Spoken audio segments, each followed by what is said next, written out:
All right, ready to dive into a classic. Always.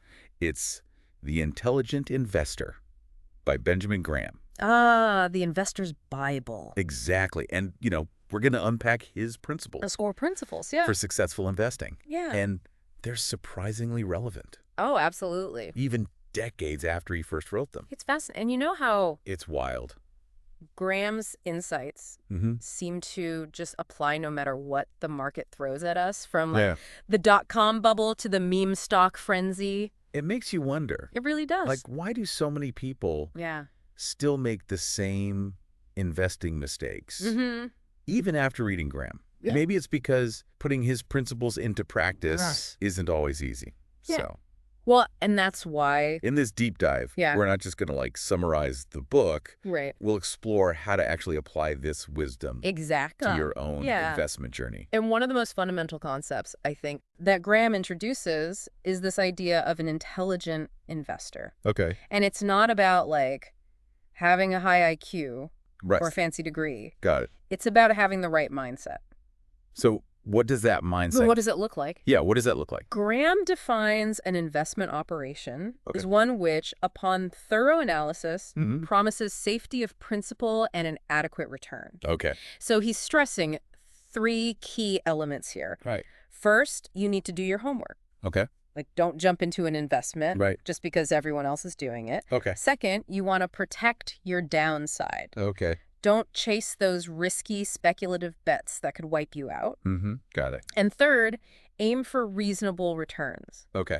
Don't get caught up in Yeah. the hype of trying to get rich quick. So it's almost like he's saying slow and steady wins the race, Yeah. which seems so counterintuitive in today's world I know. of instant gratification. I mean, look at what happened with meme stocks. Oh, perfect example. People pouring their savings into companies based on hype Yeah. and social media buzz. That's a perfect example of what Graham would call speculation, Okay. which he clearly distinguishes from intelligent investing. Right. It's essentially gambling, Okay. hoping to get lucky rather than Yeah. relying on sound analysis Right. and a margin of safety.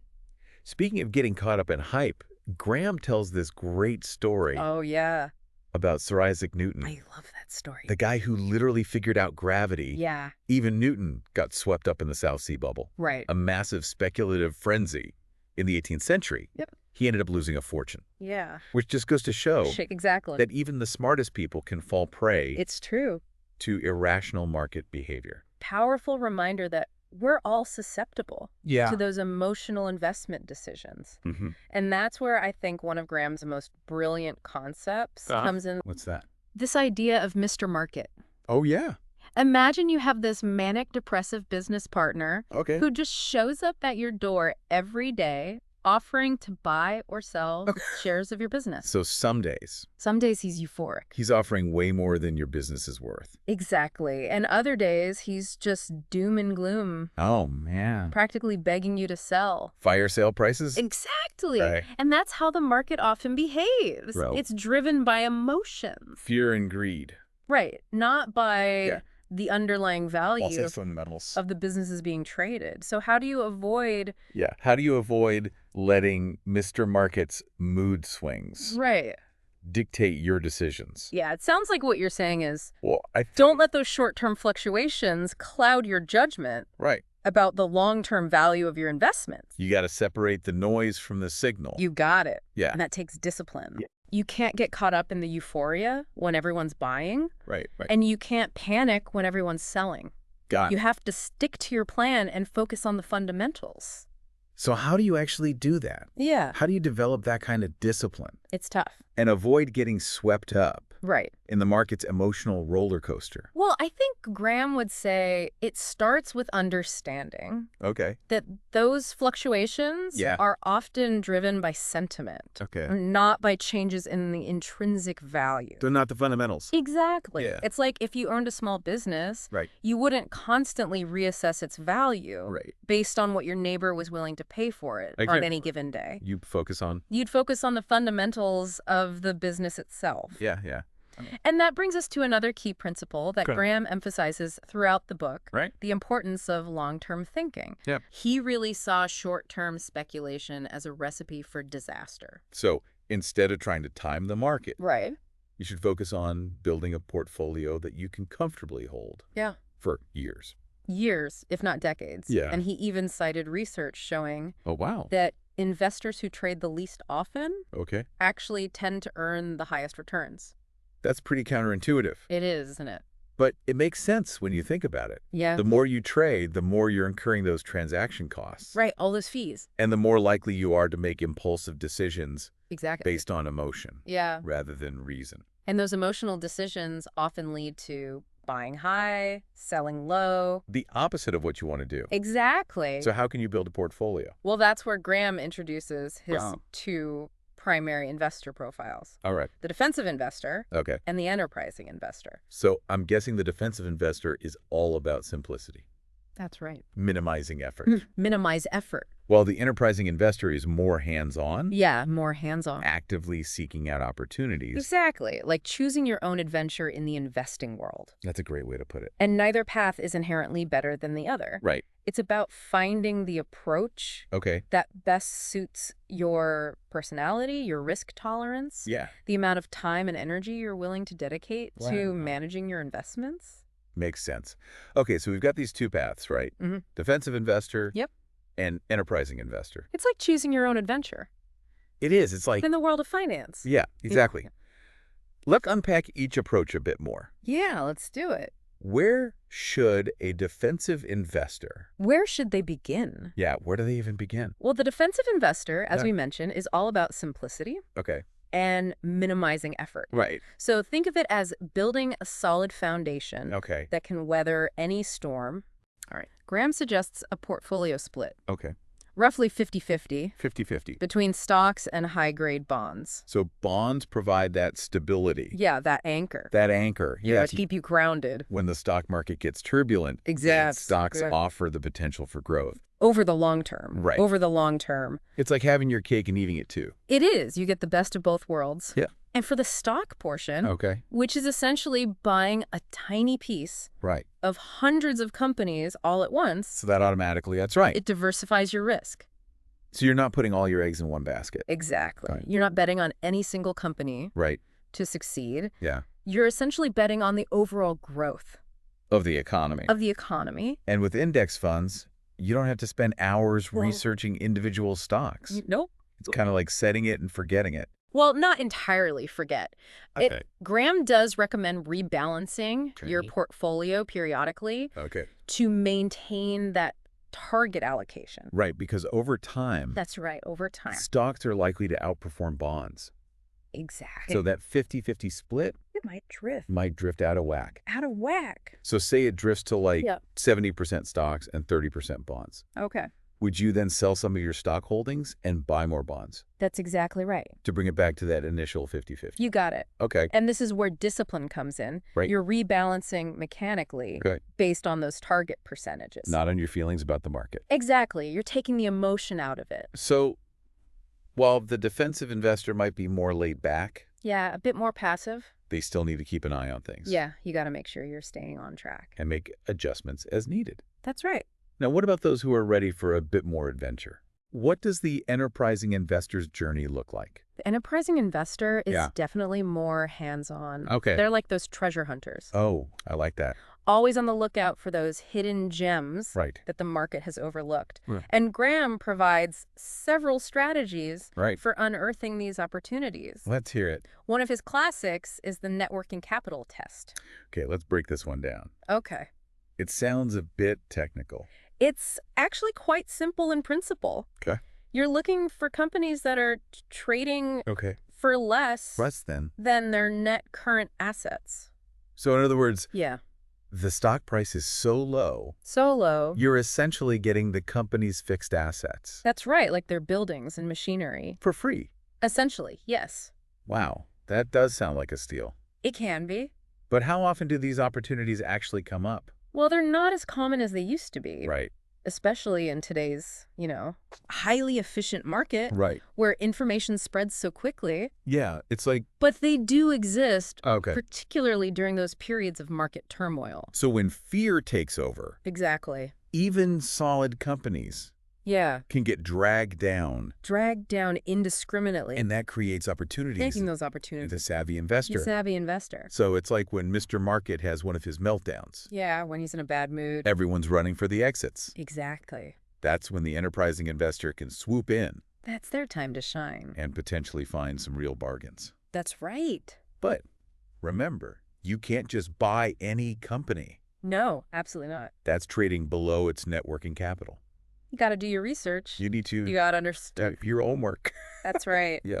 Graham stresses the importance of thoroughly analyzing the company's financials, Okay. understanding its business model, Right. and evaluating its management team. So you're looking for quality businesses Exactly. Quality businesses. that are temporarily Ember out of favor, out of favor. That's the key. not just cheap stocks. Right. You don't want just a cheap stock. Yeah. You want a good company A good company at a cheap price. at a good price. Speaking of quality businesses, what are some red flags Oh, there are a few. that enterprising investors should watch out for? One thing Graham cautions against Okay. is investing in companies with excessive debt. Okay. Yeah. High debt levels can make a company vulnerable Right.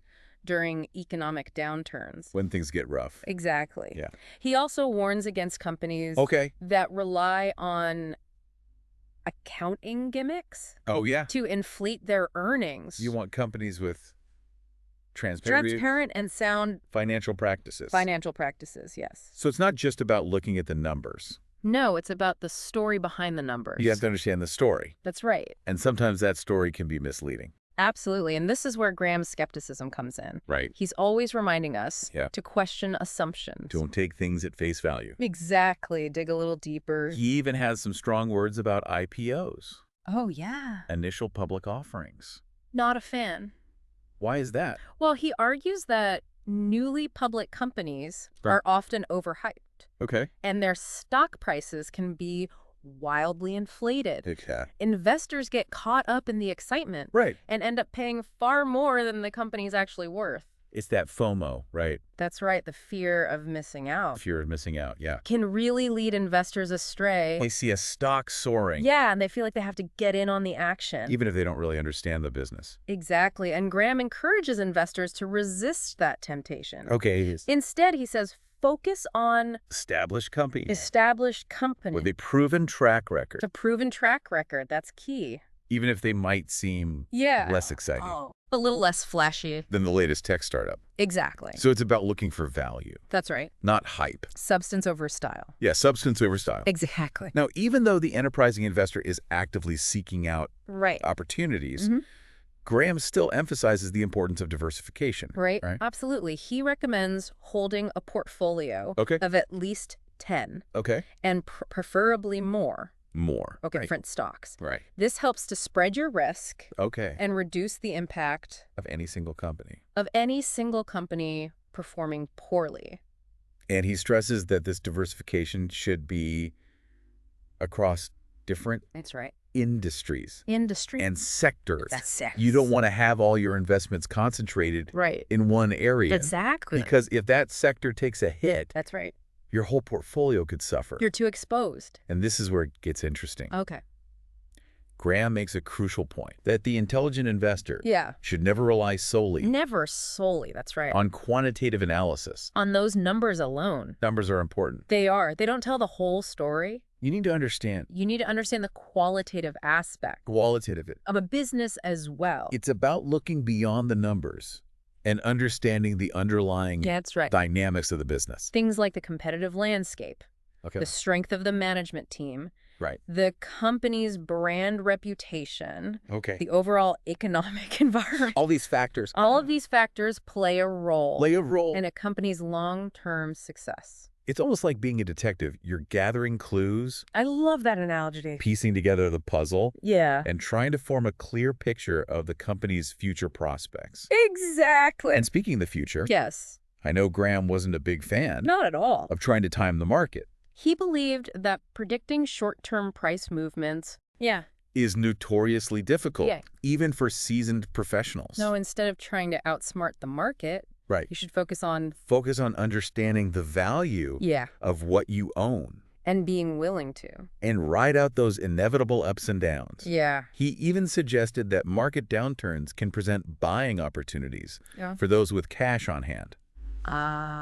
So when everybody else is panicking, Remember Mr. Market? Mr. Market. He's always offering to buy or sell, That's right. and some kind Prices are completely irrational. completely irrational. Yeah. The intelligent investor recognizes these opportunities Okay. and takes advantage of them. So it's about having a plan, A plan, sticking to it, sticking to it, and not getting spooked not getting spooked by the market's inevitable mood swings. by Mr. Market's mood swing. Exactly. It's about having the courage to buy when everyone else is selling Right. and the discipline to sell when everyone else is buying. It's like the opposite of what most people do. It is. It's counterintuitive. Now, one of the biggest obstacles to successful investing, Yeah, this is a big one. according to Graham, Mm-hmm. is our own emotions. It's our own psychology working against us. He dedicates a significant portion of the book Yeah, he really does. to discussing investor psychology. That's right. He argues that it's not the market No. that trips us up. It's our own. It's our own. Fear and greed. It's that emotional roller coaster That's right. that can lead to bad decisions. Buying high. Yeah, buying high because we Because we get caught up in the hype, or selling low. selling low because we panic Because we panic. when the market drops. He emphasizes the importance It really does. of developing a rational, A rational, unemotional mindset an unemotional mindset. when it comes to investing. Exactly. Take the emotion out of it. And he provides a number of strategies Yeah, he gives us some tools, for overcoming common psychological pitfalls. like overconfidence, for example. We tend to think we're better investors than we actually are. Yeah, we all think we're going to beat the market. That's right. Or the herd mentality. Oh, the herd mentality. We see everyone else doing something. Yeah, and we're like, oh, I got to get in on that. And we feel like we have to do it too, Yeah. even if it doesn't make sense. And then there's the tendency Yeah. to chase past performance. We see a stock or a fund that's done really well Yeah, it's gone straight up, in the past. and we assume it will continue to do well in the future. But past performance is not necessarily indicative Right, not guaranteed. of future results. He even suggests It does. keeping an investment journal Yeah, I like that idea. to track your decision Track your decisions. See what worked.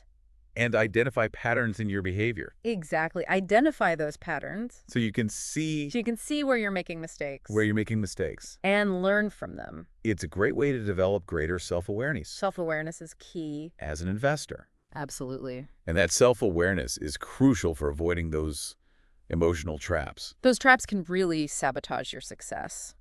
Now, Graham also covers some more specialized topics in the book, Okay. like bond analysis, Yeah, he gets into the weeds a bit. preferred stock, Mm-hmm. even convertible bonds. That's right. He lays out He gives you the criteria some specific of criteria. evaluating these types of investments. He was always looking for opportunities Always where the potential return outweighs the risk. outweighs the risk. You want to make sure you're getting compensated Yeah, for the risk you're taking. and he wasn't afraid to venture No, he was Yeah. a true pioneer. into areas that other investors might overlook. He wasn't afraid to go against the grain. He even includes a chapter on investing in mutual funds, Oh, yeah, mutual funds. which were a relatively new phenomena, They were back then at the time. a new kid on the block. He recognized that funds could be a convenient way Mm-hmm. for investors to diversify their portfolios. Yeah, a simple way to diversify.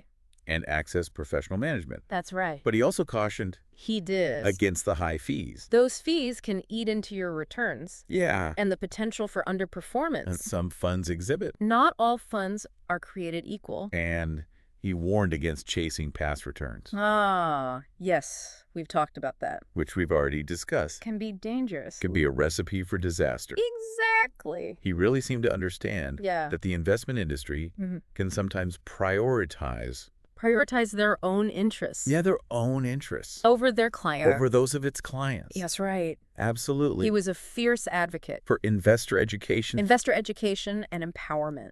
He wanted people to understand how the markets work, Exactly. to make informed decisions Informed decisions about their money. about their hard-earned money. And that's why the intelligent investor It's a timeless classic. remains so relevant, Even decades later. even decades after it was first published. It's still as relevant as ever. Like a timeless guide It really is. to building wealth Mm-hmm. through a combination of Sound financial principles. sound financial principles, yeah. Disciplined investing. Disciplined investing. And a healthy dose of skepticism. That's the trifecta. It is. Okay, we've covered a lot of ground here. Yeah, we've been all over the map. From defensive to enterprising investors. Right. And some common pitfalls Those pitfalls. to watch out for. Watch out. But there's one more piece of the puzzle Okay. that I think is worth highlighting. All right. I'm intrigued. The bigger picture. The bigger picture. Okay. What do you mean by the bigger picture? Well, towards the end of the book, Okay. Graham emphasizes the importance of viewing your investments Mm-hmm. as part of a broader financial plan. Okay. It's not just about Not an isolate. spicking stocks and bonds in isolation. It's about understanding your overall financial goals. Okay, your goal. Your risk tolerance. Right, your risk tolerance. Your time horizon. Time horizon. Your personal circumstances. It's like having a roadmap a roadmap. for your financial life. For your financial life. I love that. With investing being just one part of the journey. Exactly. Yeah. He stresses the importance of having adequate insurance. Okay, insurance. Managing debt wisely. Managing debt. And considering factors like Remember taxes this? Oh, yeah. and estate planning. Estate planning, the fun stuff. The not so fun stuff, but important. Right, important. He even encourages readers to consult with financial professionals Okay. when needed. Yeah, it's good to get advice sometimes. Get a second opinion. But he also emphasizes He does. that ultimately Exactly. you are responsible for your own financial well-being. You are the captain of your ship. You can't just blindly follow someone else's advice. Exactly. You have to understand the principles behind it. Right, understand the why. And make sure they align with your own goals. and values. So it's about being informed, Informs. being proactive, You're proactive. and taking ownership It's ownership. of your financial future. That's right. It's your future. It's in your hands. Now, in the final chapter of Okay. The Intelligent Investor, Yeah. Graham shares a story Oh, I love a good story. that I think beautifully captures Okay. his philosophy. Right. He talks about a group of successful investors Okay. that he knew All right. who had wildly different approaches, So different strategies. different strategies. Yes. Okay. So were they defensive investors? It was a diverse group. A mix. Okay. Some were value investors. Okay. Others were growth seekers. Right. Some were highly concentrated. Mm-hmm. Others were broadly diversified. It's all over the map. All over the map. Yeah. But despite their differences, Okay. This is interesting. they all shared one crucial trait. All right. What's that? They were all independent thinkers Independent who thinker. refused to follow the herd. They did their own research. They did their own research, Formed their own conclusion. formed their own conclusions. And they had the courage The courage, to stick to their convictions. even when the market was telling them they were wrong. Even when everybody else was saying, That's right. no, you're wrong. They trusted their own analysis. And that, in essence, is what it means That's it. to be an intelligent investor. According to Benjamin Graham, It's not about following a specific formula nope. or mimicking someone else's strategy. It's not a one-size-fits-all approach. It's about developing, A sound investment philosophy, grounding it. grounding it in thorough analysis, Mm-hmm. and having the discipline The to discipline. stick to it through thick and thin. It's a long game. It is. And it's about recognizing Yeah. that the greatest danger to your financial well-being Often lies not in the market itself, but Uh, in your own emotional reactions to it. our own emotions. Our emotions can be our worst enemy. Now, to illustrate Yeah. just how timeless and adaptable Timeless and adapt on. Graham's principles are, Mm. he included a special appendix Oh, wow. in later editions Later editions. Okay. of the book. Of the book. He shared a speech Okay. that he gave in 1974, 1974, all right. reflecting on the turbulent market conditions The 70s were a wild time. of the early 1970s Yeah, a lot of upheaval. and offering guidance for investors navigating those choppy waters. Okay, so he's speaking directly to them. It's almost like he was writing directly to us today It's incredible how with all the uncertainty and volatility we're facing. timeless his advice is. Yeah, it's amazing how, like, his advice from the 70s I know. still resonates today. Yeah, It's like he had a time machine it's true. and could see the market ups and downs we're facing now. Well, he emphasizes Mhm. the importance of avoiding Yeah, those emotional decisions. especially when It things get rough. Yeah, it's easy to get swept up in the fear is. when the market takes a dive. It is. But that's precisely when you need to, like, That's when you got to stick to your principles. stick to your principles. That's right. Yeah. He reminds us that those downturns are a natural part of the cycle. Right. And that those who can keep a cool head Mm. and stay the course Yeah. are often rewarded In the long run. in the long run. It's hard to do, though. It is. It takes discipline. It does. But he even offers some practical strategies for Well, finding those bargains. During a bear market. During a bear market. All right. So, like, what are some of those? Well, he suggests focusing on Okay. undervalued companies Okay. with those strong balance sheets Uh-huh. and a history of profitability. So even in a downturn, That's right. there are opportunities if you know where to look. Absolutely, they're out there. Now, we've been talking a lot about Graham's ideas. Yeah, we've been diving deep. But what about, like, his legacy? His legacy, yeah. How has the intelligent investor Mm-hmm. impacted the investment world as a whole? Well, this book Yeah. has had a profound impact, Okay. not just on Wall Street, Right. but on individual investors Yeah. around the world. It's considered by many to be, like, It's the Bible of investing. the Bible of investing. It's the book. And for good reason. For good reason. His ideas have stood the test of time, She has proving their relevance through multiple market cycles, multiple market cycles. Yeah. economic upheavals. Yeah. And I think one of the things Yeah. that makes Graham's work so compelling Mm-hmm. is his emphasis on Ethics and integrity. ethics and integrity. That's right. He believed that intelligent investing wasn't just about making money. Okay. It was about doing so Yeah. in a responsible and ethical manner. He wasn't just focused on profits. No. He cared about the bigger picture. He cared about the impact Mm. on society. Yeah. He called for greater transparency in Oh. corporate reporting, Mm-hmm. more accountability from management, Okay. and a stronger focus on Long-term value creation. long-term value creation, not just short-term gains. Not just trying to make a quick buck. Exactly. And these ideas Yeah. have really shaped the way we think about Corporate governance. corporate governance, yeah, And the role of investors. in holding companies accountable. So he's had a big A impact huge impact. on, like, how we think about Yeah. investing It's today. influenced generations of investors. And he even inspired He did. a whole generation of investors, Some of the most successful investors of all time. like Warren Buffett. Warren Buffett, the classic example. Yeah, he's often called Graham, His greatest influence. his greatest influence. Buffett has said that The Intelligent Investor Wow. is the best book on investing ever written. High praise. He credits Graham Mhm. with laying the foundation For his own investment philosophy, for his philosophy. which has led to, like, decades of incredible success. Incredible success. It's amazing to think It that is. one book Yeah. could have such a A ripple effect, ripple effect, influencing so many people. shaping the way we think about investing. And it's still relevant today. Now, we do have to acknowledge Yeah. that the investment world has changed Oh, it's changed dramatically. dramatically. Since Graham first published Back in 1949, 1949, a very different world. a very different world. We have access to far more information. Oh, yeah, Trading costs have plummeted. right. Technology has transformed It's a whole new ballgame. the way we buy and sell securities. Things move so much faster now. So much faster. Information spreads like wildfire. It's incredible. It can be really overwhelming. It to be overwhelming. Yet, despite all these changes, Mm-hmm. Graham's core principles remain as relevant as ever. They really do. His emphasis A on thorough analysis. thorough analysis, Mhm. disciplined investing, Discipline investing. and emotional control Emotional control. Yeah. transcends any specific market environment. So it's about having A solid foundation. a solid foundation. The fundamentals don't really change. Even if the world around us does. That's right. You could even argue yeah. that his insights Are even more crucial today, yeah, because given the speed and complexity of modern markets. everything's moving so fast. It's so easy to get Yeah. caught up in the latest fads, Or succumb to fear and greed. fear and greed.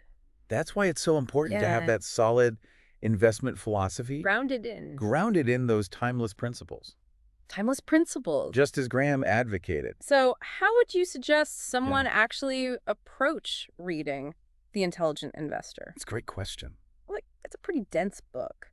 It's not a light beach read. No, you got to be ready to put in the work. You're right, it's a challenging book Yeah. that requires careful study and reflection, but the rewards are well worth the effort. It's an investment It is. in yourself. It's an investment in your financial future. Now, as we wrap up this deep dive, Okay. I want to leave you with a challenge. A challenge, all right. Take some time to reflect on your own Mm-hmm. investment approach. Investment approach. Are you truly acting Yeah. as an intelligent investor? Are you making those well-informed? Yeah. Rational decisions? Are you prioritizing safety of principle Safety of principle, that's key. and seeking a margin of safety A margin of safety. in all your investment? In every investment. Those are really good questions to ask yourself. It's like holding up a mirror Yeah, to your own to your own investing habits investing habits. and seeing if they align with Graham's principles. And perhaps, most importantly, The most important question. are you managing your emotions effectively? Are you avoiding those pitfalls? Of fear and greed Fear and greed, yeah. that can lead to costly mistakes. Costly mistakes, absolutely. It's so easy to get caught up in the moment. It is. But Graham reminds us To step back to step back. and think long term. Think long term. These are the questions Yeah. that Benjamin Graham Mhm. would want you to ask yourself. Yeah, I think that's a great point. By honestly grappling with them, Mm-hmm. you can set yourself on the path. To becoming a truly intelligent investor. That's the goal. That's a great takeaway I think so. and a perfect note to end on. Yeah. Thanks for joining us It's been a pleasure. on this deep dive into the intelligent investor. The intelligent investor. We hope you found it insightful Yeah. and thought-provoking, Hopefully you learned a thing or two. and we encourage you to continue Yeah. exploring Graham's work Keep learning. and applying his timeless wisdom Is timeless to wisdom. your own financial journey. Your own financial journey. Until next time, happy investing. Happy investing.